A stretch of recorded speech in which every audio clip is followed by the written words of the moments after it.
আজকে দেখো রান্না ভাত। আজকে আজকে অনেক কাজ হয়নি। এখানটা হচ্ছে পটল ভাজা, আর এখানটা হচ্ছে মাছের মাথা দিয়ে কারি। এর মধ্যে কয়েকটা চিংড়ি মাছও আছে। বেশ আলু দিয়ে না মাংসের মতন কষা কষা করে রান্না করেছে, বেশ সুন্দর লাগে খেতে। এই আর কালকের হচ্ছে ডিমের তরকারি আছে একটু। আর ছেলের দেখো স্কুলের টিফিন দিয়েছি, পাস্তা, ডিম ডিম তারপরে এর মধ্যে একটু চিংড়ি মাছও দিয়েছি। এই দিয়ে পাস্তা, আর ছেলেকে একটা পেয়ারা দিয়ে দেবো। এই আজকের খাওয়া আমার বাবু। চলো। আর এই কালকের পরের দিন আমার বাবুর জন্মদিন, তো তা ঘর বাড়ি একটু গুছাতে হয়, ঘর বাড়ি ঝাড়তে হয়।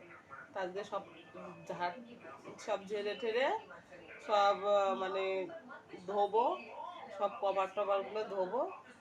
তার জন্য আগে ওই ঘরটা পরিষ্কার